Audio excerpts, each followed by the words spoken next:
Ya, jadi yang perlu kita yakini Islam itu agama proses, bukan agama hasil. Ya, kesatuan persatuan merupakan hasil. Ya, yang harus kita lakukan, yang kita mintakan pada Allah, kita kerjakan prosesnya.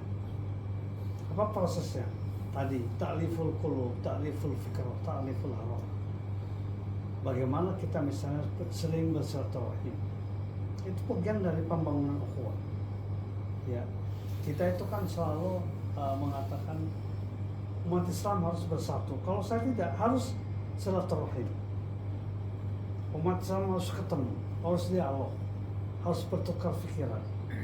Ya, masalah-masalah banyak ya, masalah-masalah tentang negara, tentang khalifah dan lain sebagainya, tentang ekonomi, pendidikan, banyak hal yang perlu kita bicara, kita diskusikan. Ya, harus berjamaah. Kita harus masuk dalam gerakan bersama-sama untuk membangunkan masyarakat cinta masjid misalnya. Karena orang yang mencintai masjid itu orang yang akan mendapatkan hidayah. Fa asa ulaika ayakunu minal muhtadin. Jadi saya mengajak pada diri saya ya, dari pengalaman hidup ini, ternyata kita mengajak bersatu malah tambah apa? Tambah pecah. Tapi ketika kita memprosesnya, melakukan kegiatan yang dibutuhkan dalam pembangunan itu, kemudian mulai terlihat. Ketika ada orang yang atau kelompok orang yang merasa benar ya, yang lain salah kecuali dia, ya kita dekati, kita datangi, kita dialog. Ya, forum-forum ukhuwah itu perlu kita bangun bersama-sama. Ya, kami itu di Bogor itu ada pertemuan forum ukhuwah, ya. Silakan bicara apapun, tapi ujungnya harus apa? Maslahat. Ujungnya harus melakukan islah.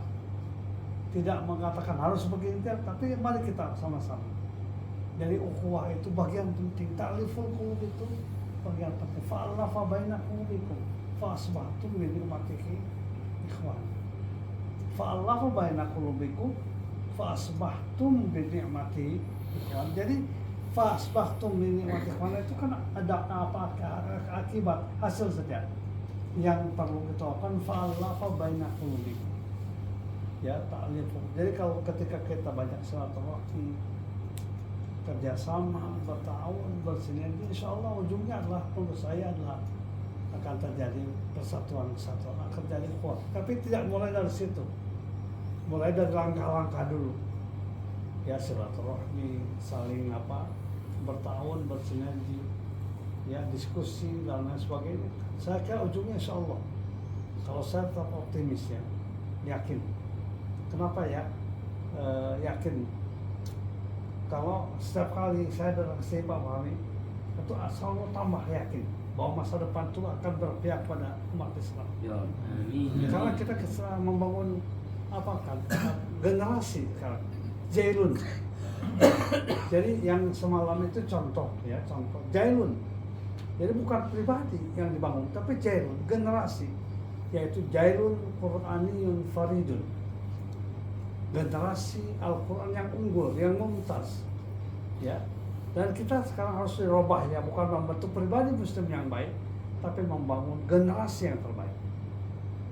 Kan dulu juga generasi istilahnya generasi Salahuddin Al-Ayyubi, generasi sahabat, khairul quruni qarni, summal ladzina yalunahum, generasi sahabat, generasi tabi'in dan seterusnya.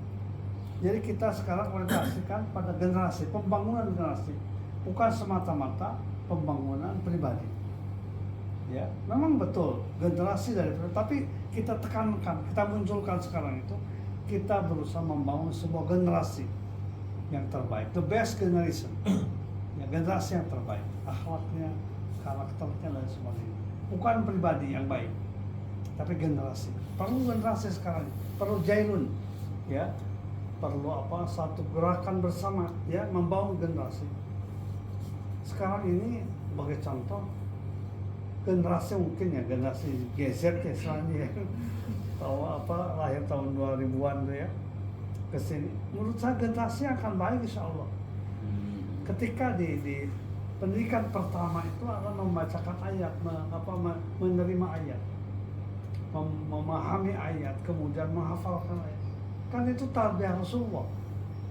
Tarbiyah Rasulullah, tarbiyah mengajarkan ayat kan. Kama arsalna fikum rasulam minkum yatlu alaikum ayatina wa yuzakikum. Rasulullah itu kan contoh terbaik dalam mendidik ya. Innama bu'istu mu'addiban, innama bu'istu mu'alliman. Jarang ini yang mencontoh ini bagaimana Rasul mendidiknya.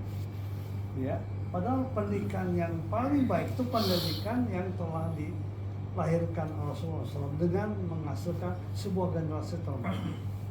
Bukan seorang dua orang tapi satu generasi. Ya, generasi muhajirin, generasi ansar. Coba kita lihat ya. Surat Al-Hasr ayat 8, 9, 10 ya.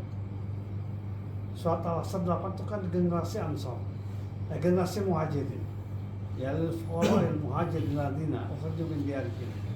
Generasi Muhajirin yang mereka fakir, miskin karena sengaja ya, mereka tinggalkan untuk karena Allah.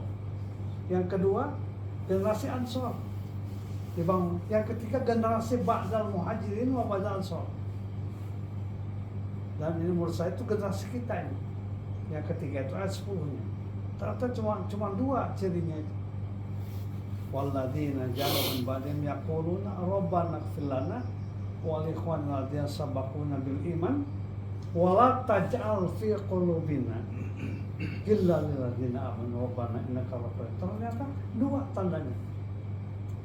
Ya, generasi berikut itu kalau ingin mengikuti generasi muhajirin dan ansar ada dua yang harus kita bangun bersama. Pertama, sering mendoakan yang lalu ya supaya tersambungkan perjuangan. Yang kedua, tidak ada ghillan. Nah ya, wala tajal fi qulubina ghillan lil ladzina amanu. Tidak ada hasud, tidak ada dengki. Ya, jadi harus kita hilangkan hasud dengki di antara kita. Ya, ternyata itu kan penyakitnya kan, itu penyakit utama umat sekarang ini. Banyak yang saling menuduh, kemudian saling tidak mau berkolaborasi dan saling membiarkan dan sebagainya. Itu kan karena ghillan. Wala taj'al fi qulubina ghillan lil ladzina amanu. Kita harus mengembangkan husnuzon di antara kita dengan banyak bertemu bersilaturahmi, saling mendoakan. Ya, saya kira itu ya. Ini ada hal-hal yang kita lakukan bersama-sama. Paling tidak dalam batin kita. Ya, kita saling mendoakan, saling menguatkan perjuangan di antara, saling mendukung.